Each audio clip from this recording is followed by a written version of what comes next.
Amazon is set to release New World in the next couple of days, and with it have been so long since we've had a proper AAA MMORPG launch, there is a ton of excitement leading up to the September 28th, 2021 release, which by the way, it launches at 8 AM Pacific Time US, and you can just do the math from there. Today though, I want to talk about the various game modes that we know are available in New World and talk about each one and what it entails. So sit back, get you a sip of your favorite beverage, and let's talk about this upcoming MMO, New World by Amazon Games. Before we begin, I want to give a major shout out to the members of Napalm, the sponsors of this channel. I could not do this without you. Thanks to your monthly membership, I'm able to keep this channel running, covering MMOs, RPGs, and of course, puppets. If you are interested in becoming a member of this channel with exclusive perks, please click the join button down below for a list of options. And a very special shout out to the Lords of Napalm, Bounty Code, We Toke Bitcoins, and Jared Woodhouse. Thank you for your highest tier membership. First up is expeditions. Now these are what you would think of as dungeons in most MMOs, but in New World these are not simply running a dungeon and beating the boss or bosses, but also has some puzzle solving as you work your way through. These challenges are designed for 5 players and should be a fun challenge, especially for those that haven't spoiled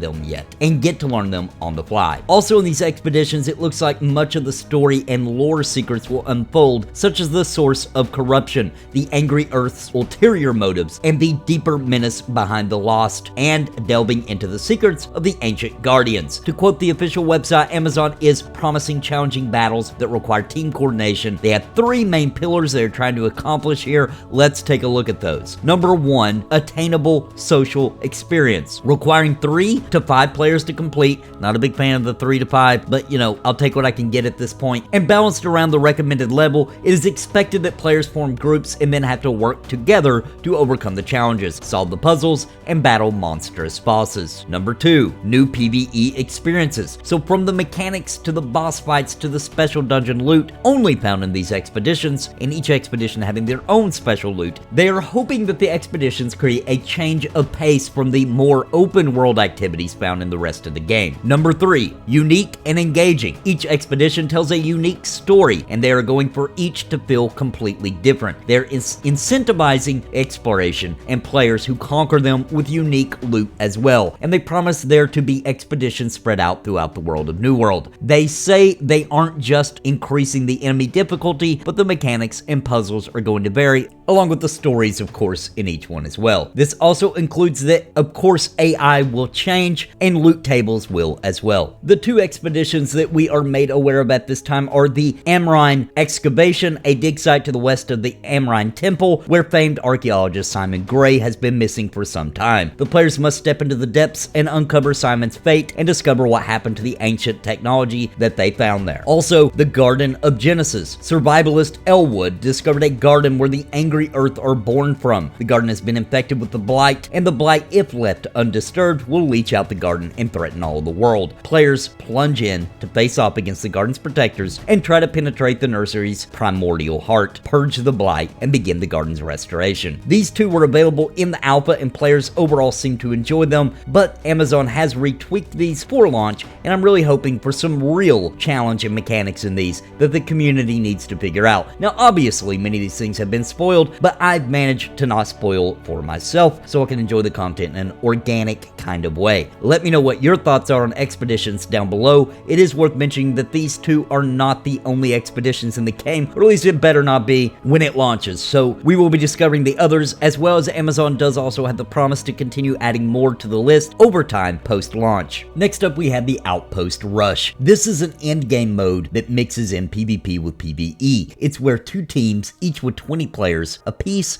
compete to control 3 outposts on a map. More on that in a minute. The teams will face off to capture the outposts, battling with one another and with gatherers able to gather resources to build and fortify outposts and their gates to defend against the opposing side. There are more PvE focused objectives that will allow for buffs for their team as well. More on that in a second. This looks to be a zone in the world of New World that epic strategic battles can take place. The 3 outposts are the Star Outpost at the north of the zone, the Sol Outpost located right in the center, and the Luna Outpost to the south. There are gates that can be upgraded, protection wards that can be made with resources, and weapons of war such as turrets and vats of oil to help with defense as well as offense. You will be building cannons, summoning circles, and collecting Azoth essence for rewards. There is also at least one PvE boss known as the Baroness Haynes, which freezes the enemy's score for some time after defeat, giving your team time to catch up or surpass the other. When Azoth is collected and brought back to the corrupted portal, your team gets the special bonuses mentioned earlier. Overall, this looks to be a fun take on PvP that mixes in some delights from other genres and could be a ton of fun, providing great content for those that hunger some PvP in their MMORPG. And I'm looking forward to what kind of fun can be had with this game mode. And then we have Invasions. Invasion is a game mode in which the largest PvE experience in the MMO New World takes place. This is a wave-based survival where 50 players defend their fort as corrupted enemies siege and try to destroy your fort. Players will use a wide array of weapons and offense as well as defense to survive and fight off the waves, with the final boss in the form of a Void Destroyer. Your team must survive for 30 minutes in order to win. If you lose, your territory will be downgraded. This mode is a key part of New World's territorial control. The corrupted wish to dominate and taint the land, and it will be up to you to establish settlements and build your influence within a territory. As the influence increases, the corrupted pour out to take over. The corrupted can ruin a territory by making traveling and resources very hard to come by, and eventually opening corrupted breaches that rip open the earth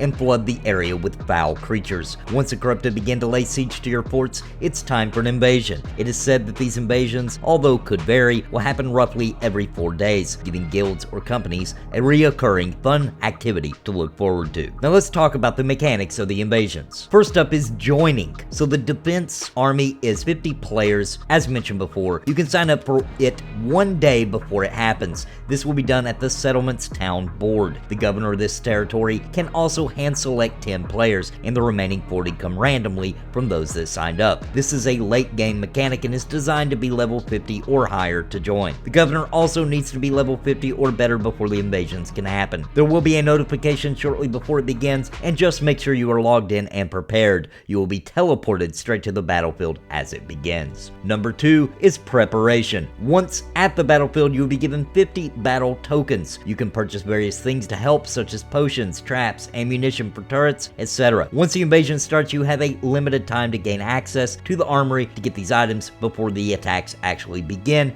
raining in on you. However, you can save some and gain more by defeating enemies, repairing structures, or healing your teammates, and come back to get more supplies from the armory. Number 3 is defense. Once the prep period is over, the corrupted begin coming from all angles of your fort. Loads of hideous creatures begin their assault. There are typically 8 waves of these, which escalate in difficulty and power with each wave. Repel all 8 waves and survive the final assault, or survive with the gates to the fort up by the time the timer ends at 30 minutes to win. Some of the known enemies are the grunts, raiders, bombers, brutes, and bosses. Number 4, siege weapons and structures. So players will have siege weapons that will help, such as the ballista, a mounted turret that shoots powerful projectiles, great for large slow-moving targets. There's also the Horn of Resilience, is a structure for powerful healing and defensive buffs. It has a long cooldown, but if used strategically, could be the difference between survival and defeat. There's also the explosive cannon, which is a crowd control weapon with huge explosive shots that can stagger, stun, or knock back enemies. It can be used to disperse groups of enemies or hold them back. It has a slow cooldown and not great for fast-moving enemies. Inferno mines are proximity explosives that work like an AoE when triggered. The repeater is a quick-firing turret that shoots fast. It isn't as powerful as a cannon or ballista, but it is very fast. The powder keg is a destructive tool that is like a big bomb, great for taking out structures. It has a manually lit fuse though, and lengthy ignition before it goes off. It can also be destroyed before it goes off, meaning it will need to be defended. The oil vat or dropper mounts on walls and ramparts and pours out burning oil of molten lava on enemies below as a latch-ditch effort to protect the gates. Once the battle is over, as stated before, if you lose your facilities, they will be downgraded and could lead to it being vulnerable to further attacks. There is experience points, gold, and loot for rewards, and they will be of higher value and degree, of course, from winning. This is an interesting PvE game mode that Amazon is hoping will keep players players entertained while new content is being developed. And lastly, there is war. If invasions are the endgame PvE, then war is the endgame PvP, game mode of New World. It is a large-scale PvP experience that pits 50 players versus 50 other players. Defenders will try to hold their fort for 30 minutes while the attackers look to break down the gates and capture it. Both attackers and defenders can use the same siege weapons from Invasion to assist, but the stakes are much higher as the winner gains control of the territory. This mode can easily be described as being just like Invasion, except you will be pitting off against real players instead of AI. And of course, you can be the attackers if your team is trying to wrestle free the territory from other player factions. And these are the game modes for New World that are known. This is of course not including all the basic features of the game, such as open world questing, which comes in various flavors, open world PvP, which is completely optional via a flag-based system, crafting and gathering, and much more. New World is being developed by Amazon, therefore it has the resources and the backing to really be something special. I will be playing, and if you are interested in joining the company I will be playing in, please check the description to join the Discord. We have already grown large enough to split into 2 companies, and we will be using Discord as our main source of information and communication. Let me know in the comments down below what you think of these 5 gameplay loops on top of the open world content, and if you think this will be enough to hold players through launch and into subsequent patches of additional content post-launch. And don't forget to drop me a like to help with the evil clutches of the YouTube algorithm. And if you enjoy MMORPG, CRPG, JRPG, and RPG content, please consider subscribing, and by joining the channel, you help support future content. I'll see you in Aeternum in just a couple more days, and until next time, God bless and happy gaming.